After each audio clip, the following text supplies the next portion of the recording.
they're doing something that is difficult for them, that has a lot going on. It's dangerous as well. So they're looking to you for advice. They're looking to you for direction. Really, it's just the epitome of being a father. And that's what this hobby affords me. And I'm very grateful for that.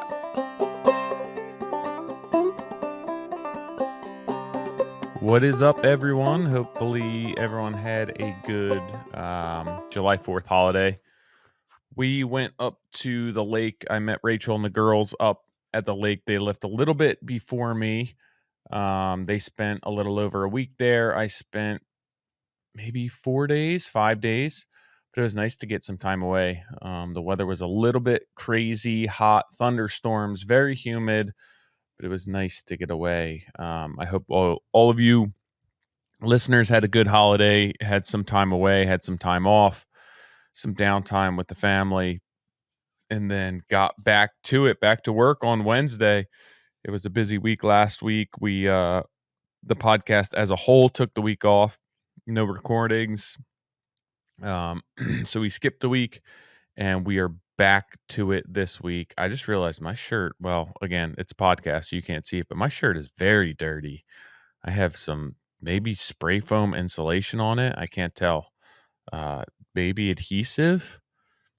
Not sure, but it looks very dirty on this camera. But it's clean. Just has some stuff on it from work. So this week at work, it is currently Tuesday. Recording on Tuesday. So we started the week yesterday. Wednesday, I got back to work. We did a bunch of framing repairs and sheathing repairs on the exterior of that kitchen remodel that we're working on, and pulled the windows, reset the windows, reflashed everything. I have to get back to the outside, but I had the electricians there Monday and today of this week so that we can get our inspection scheduled. We're about right now maybe a week and a half, 2 weeks behind schedule with everything that we've ran into. I've done my best to bump things around to keep things moving. It's been a little bit difficult with subs being lined up and then rescheduling them and then bumping them and trying to sort out the schedule. So everyone's aware that we are currently behind schedule, aware of everything that we've ran into, and we're just moving forward as we can. But enough about work already. Let's talk about the fun that we had over the holiday. Give me 1 second here.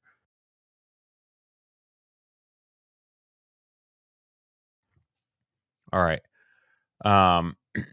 So as I mentioned, the wife and the kids, my wife and my kids went away a little bit earlier than me. They headed up Friday morning early. I had to work. I had to be at work. And then I met them up there. So we had a good time. The weather was it's just been weird. It's been thunderstorms and hot and humid, which isn't that abnormal for New Jersey in the summer. But we went a really long time with no rain, and now we've just had a ton of rain. So the weather was about the same at the lake when we had time off. We'd have decent weather in the morning, hot and muggy, and then thunderstorms would roll in, and then it wouldn't really ever quite burn off. So it was just very, very damp and hot. But we had some downtime. We went swimming. Rachel and I took the girls to an antique center to walk through. What else did we do? Honestly, not that much. Just some nice downtime. The girls like to stay busy with swimming and doing some fun activities. But as a surprise for Selby, on the way up, I actually picked her up a new dirt bike. So we spent a bunch of time teaching her how to ride that new dirt bike, and I'll get into that a little bit. But as always, hop on the website if you want to read the full blog post. It has a little bit more information there and different information. That's www.moderncraftsman.co. Make sure you hop on there, check that out. You can reshare those blog posts as well.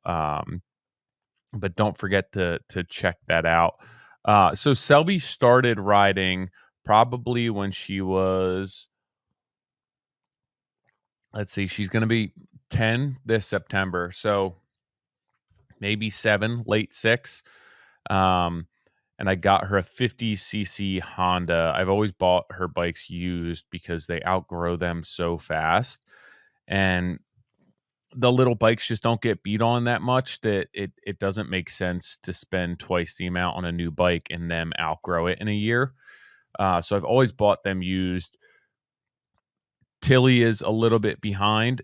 I was hoping I'd be able to unload the bike sooner, but Tilly's lagging a little bit of a ways behind. So I just have a bunch of bikes.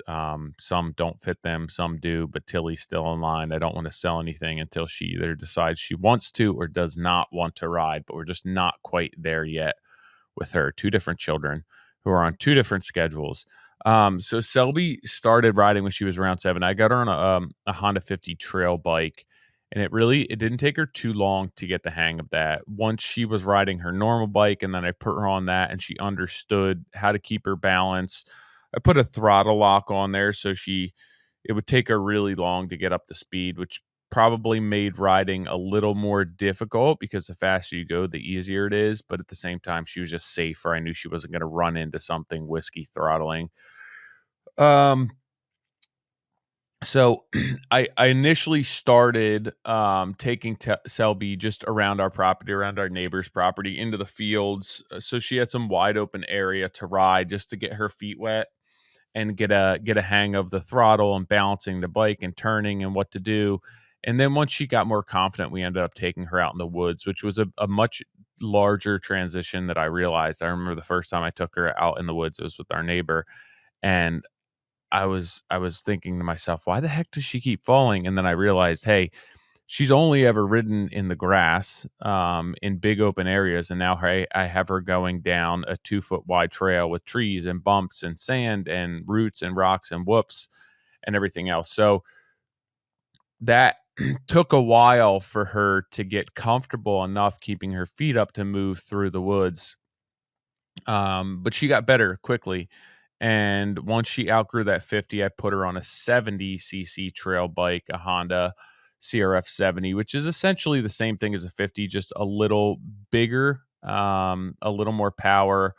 The frame size is a little bit bigger, but with that, it's heavier, a little bit faster because there's more power, but essentially the same exact bike, just the next size up. So she rode that now for a couple of years. That's the bike she's been on the longest. So when I put her on that, the bike was too big for her, but she could handle it.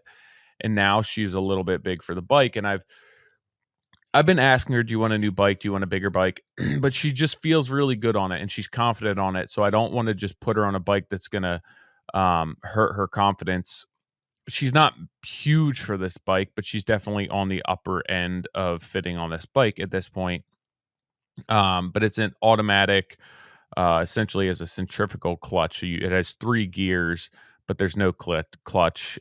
Usually she was just riding in second gear and just keeping it there and making do. So I started teaching her how to shift on that bike, even though it's not exactly the same as shifting on a normal bike because there's no clutch and there's such a small amount of gears that you're in the gears for longer.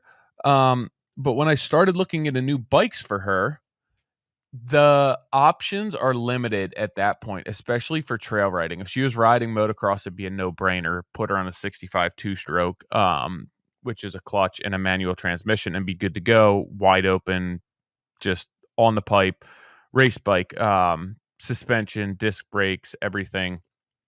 But since we don't ride motocross and we ride trail, that's a lot of bike to be riding in the woods. The power band on them is very erratic. It really has no power and then all of a sudden hits, so it's hard to tame and hard to control and hard to ride. But then I was looking into the next size up for a trail bike, and they're these 110s that people are riding as pit bikes. The frame size isn't that much bigger than what she's on now. It obviously has more power because it's a 110 versus a 70. A lot of them are fuel injected, but they still have crappy suspension. They still have drum brakes. So and they're really, really heavy, which is the big thing for me, right? She's finally at a point now as a 9-year-old girl that she can lift her bike up and get it started if it falls, and I don't want to put her on a bike that's another 20 pounds heavier, excuse me, 20 pounds heavier, when these bikes are already heavy. So I I think she would be up to like a 160-pound bike for a girl who's probably 60 pounds herself. That's a lot of bike just to move around and be on, not even falling, but just getting around the woods on that bike. That's a heavy bike for them. And it doesn't ride light, it rides heavy. Again, the suspension's rough, it's not adjustable. The brakes are junk, still an automatic. So I didn't want to spend the money on getting that bike if it really wasn't going to help her develop any more riding skills. So um, I opted to go the race bike route. So I ended up getting her a used Kawasaki KX65 that I found somebody had bought for their son. They bought that in an 85 because they were right on the threshold of being too big for one, too small for the other. And they hadn't really put much hours on it, and it was pretty good shape, and it came with some extra parts. And again, I'm really an advocate for buying used bikes for kids. I ended up paying less than half the cost of what it would be to purchase it new.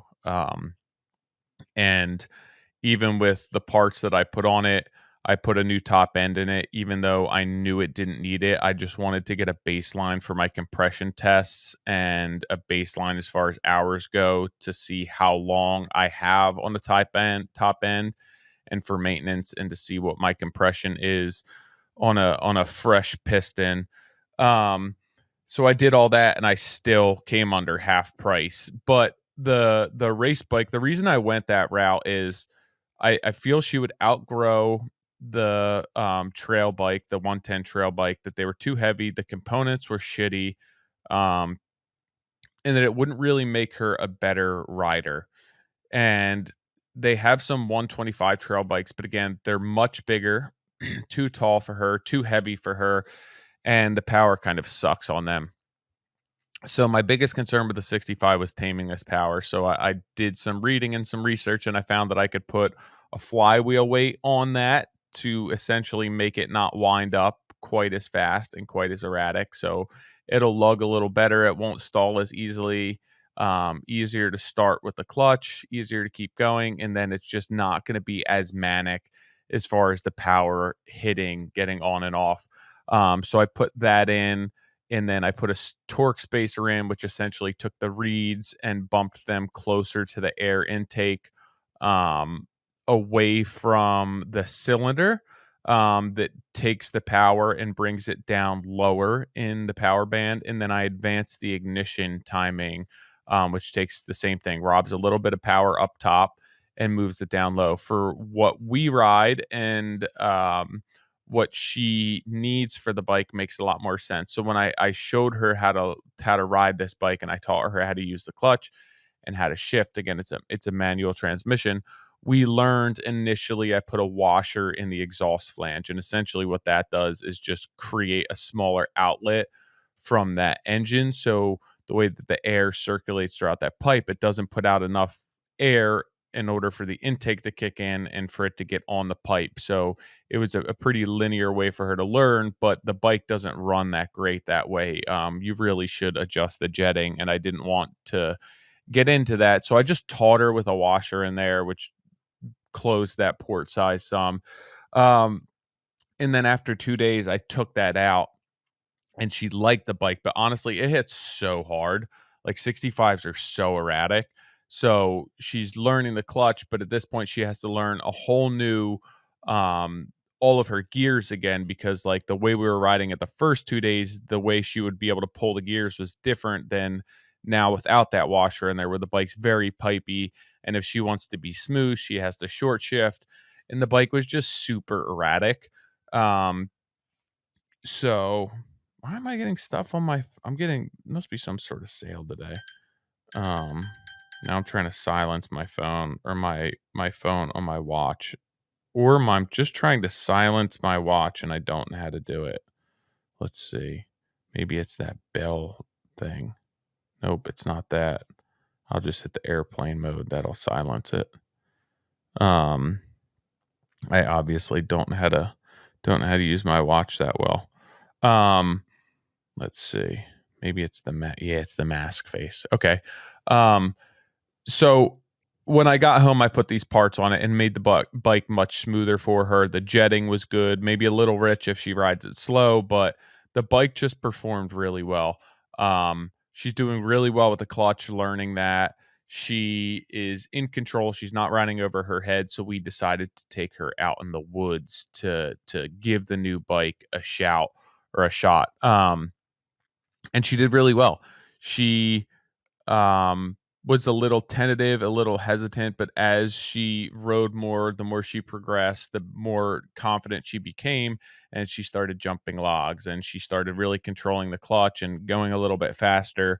Um, and she did great on it. So I'm really glad that we went the route that we did and basically took a race bike. She learned to ride on it in full blown bike mode, um, with nothing robbing any power, removing the power band. And then once she understood that, so she could ride it like that, we then toned down the power and got the power to where we want to for her to ride a trail bike. So I'm super glad that we went that route. I'm super glad that we went the Kawasaki route. It doesn't have a power valve. It's a little less expensive, good components, but people's biggest problem with it is they call it a light switch. It has no power, and then all of a sudden it has power. So that really is not conducive to a 9-year-old girl learning to ride tight woods. But us changing this power and the way the power was delivered, I bought stuff to change the gearing, but ended up not doing it. But she did really well, and the bike performs well, and the suspension's great. The brakes are great. The power is now great. The power delivery is great, and it's a really good bike for her. And she's having so much more fun on it than she had on her little trail bikes, which they're dirt bikes. Don't get me wrong, but they're automatic. The power's very tuned down. It's fun for them to get on and ride, and they can go off road. But they're heavy bikes. They're hard to kick over for kids because they're a 4-stroke. Um, and this new bike for her it's really going to up her skills. But what I really enjoyed about teaching her this was just watching her progress and watching her learn. And obviously she's nervous at first, but like how quickly kids pick this stuff up and then that fear goes away. Like that fear is gone. To the point where I had to have a conversation with her like, "Hey, I'm super pumped that you feel great on this bike and that you're riding 40 miles an hour right now. But if you're going to do that, we need to work on, we can't ride lazy, right? You're on a race bike now. It's a real dirt bike. You could go 50 miles an hour on this thing. Like you need to be in good position. We can't get lazy on this because you will get hurt." So as soon as I had that conversation with her, it's with the hope of alleviating the hiccup that she will have at some point where she crashes and because she was pushing too hard. Um, so this conversation was, "Hey, I'm very proud that you're feeling comfortable on here, but don't let the bike bite you. Remember, this is more than you've ever been on. It's a very intense bike. It's very fast. It has a lot of power, and you can seriously get hurt." So she's done really well on it. She's confident on it. She doesn't ride over her head ever. She's always within her comfort zone. Every now and then I catch her jumping something she shouldn't be jumping, but she's well aware of how far she can push things. And that's not to say that she's not going to get hurt and she's not going to crash and things won't go the way that we want. Um, but that's just part of it, and that's part of the learning and the growing. But it was nice to spend time this weekend showing her this and spending time together with something that I really enjoy and she really enjoys. So Tilly's not quite there yet. Selby was just, she wanted to do this more than Tilly, and she always has. um Tilly's the type of kid that she wants to know how to do something before she goes and tries it. So she doesn't want to learn on the fly. She doesn't want to fail and then look like she doesn't know what she's doing. And that sometimes hampers her progress or hampers her self growth or growth in whatever she may be doing, because she doesn't want to be wrong. It's probably just a bit of an insecurity. I can relate in a lot of ways in my business and everything else and my perfectionism.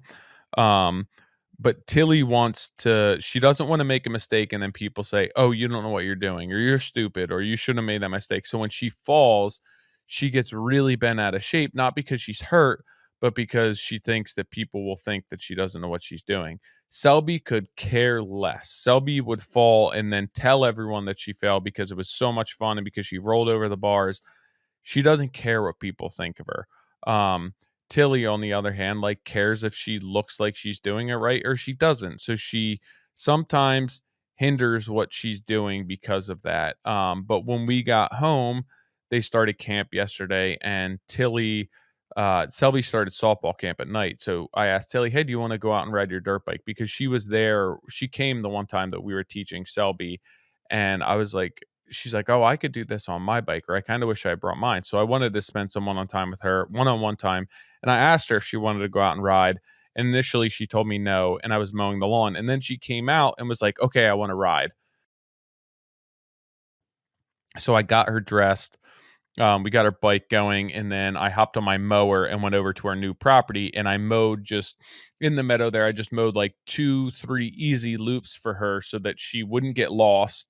Because a lot of times when they're that early on riding, if they have to make a decision as to where to go, it's almost the worst thing for them because they get worked up and then they get nervous. They almost just want somebody to tell them what to do. So I made a little loop for her that she couldn't get lost on. She could just keep going around. She didn't have to think, do I need to turn here? Do I need to go around this tree? Like, it was laid out for her. And she did great. The neighbor ended up coming over and riding some with her, but she had so much fun. And it was so nice to be able to instill that confidence in them and them look to you for help, and to want to learn and to break out of their comfort zone and really conquer a lot of those fears that they have. And this is just really feeding their self-confidence as little women, um, and in life. And it may seem trivial, and you may say, "Oh, they're just riding on dirt bikes," but like, for them to do something that's not typical for women to do, there's many more men and boys that ride dirt bike than women, and to be confident in doing so and to hop on and do that is a huge deal for me, because it's not typical, and they are proving that they can do whatever they put their minds to and that they can do it well. And I don't want them comparing themselves to boys or how fast boys are or what they're doing. I just want them to enjoy what they're doing because they enjoy it. If Tilly doesn't want to ride dirt bikes, Tilly doesn't have to ride dirt bikes. If Selby doesn't want to, she doesn't have to. I'm not going to jam that down their throats, but I will stand behind them and help them in whatever way that I can if they do want to go that route. So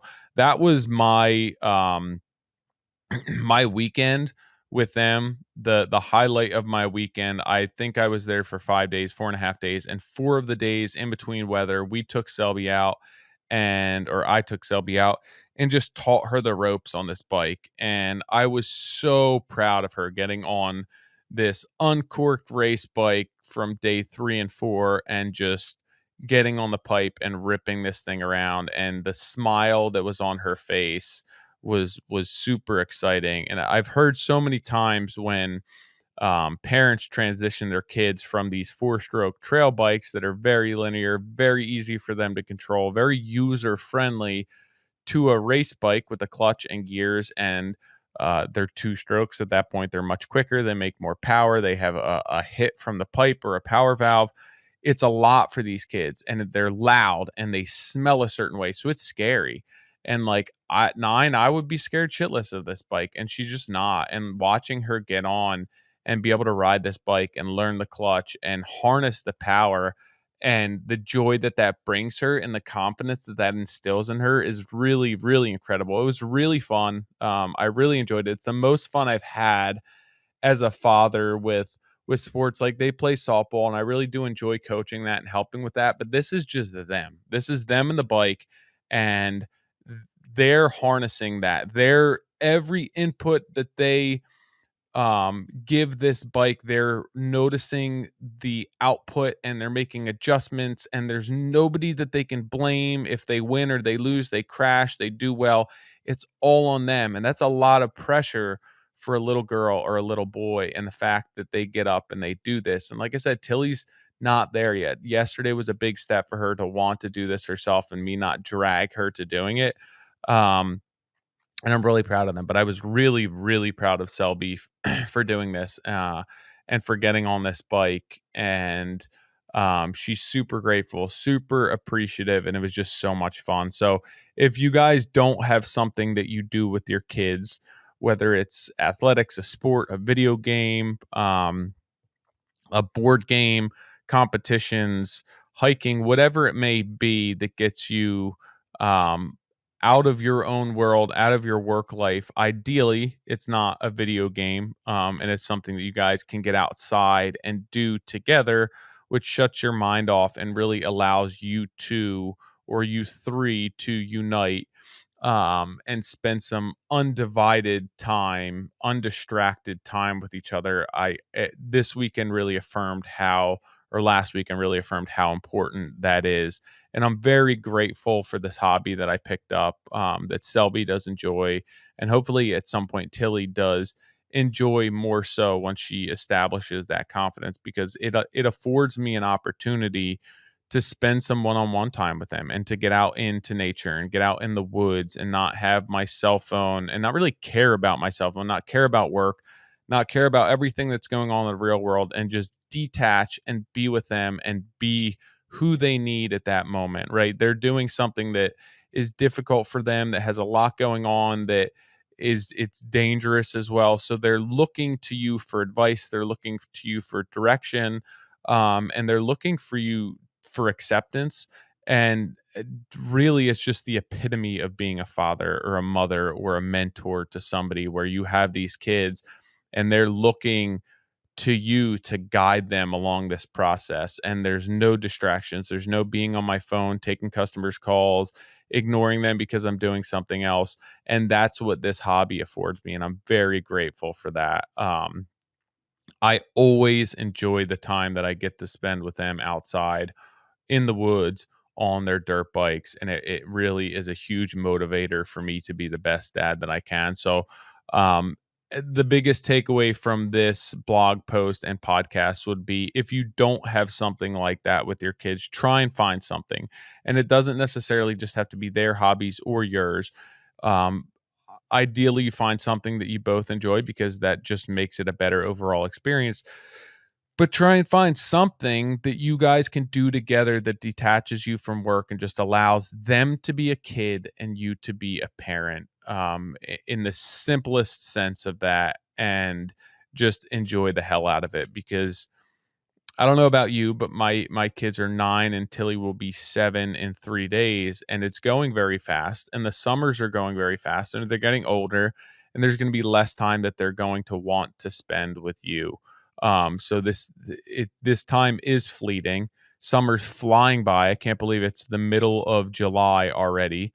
That's insane to me.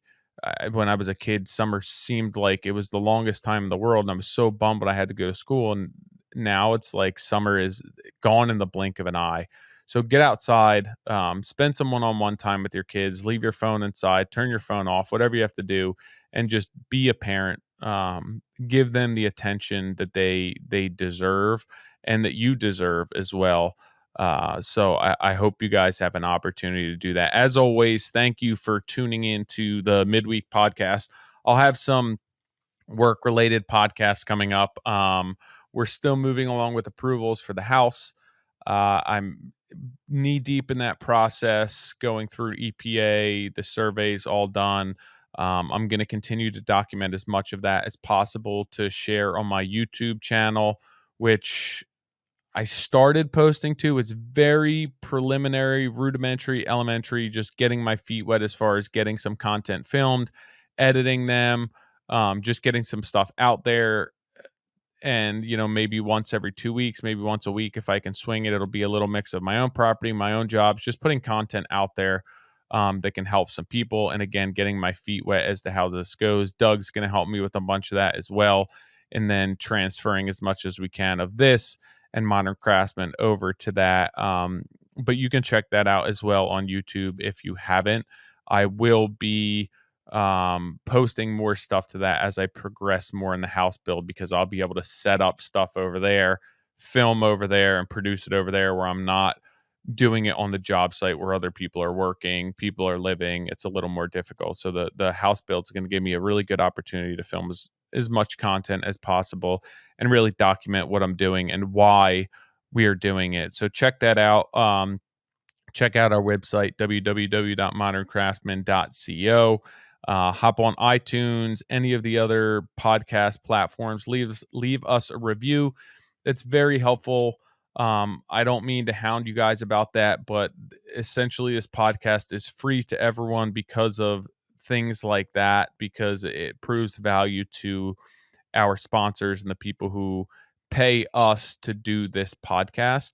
So that does help if you want to keep things being free and affording us an opportunity to step away from our 9 to 5, 8 to 6, and do this job. Those reviews and the shares and the reshares really help us out. So I hope you guys had a good holiday, good week. Hopefully, if your weather wasn't great like ours, it starts to look up and cool off a little bit and not be so muggy. But as always, thank you for following along, for listening. In the next few weeks will be more work oriented related podcasts, but hopefully you enjoyed this little break with just some family fun, July 4th, some dirt bikes, and enjoyed it as much as I did. All right, guys, I'll talk to you soon.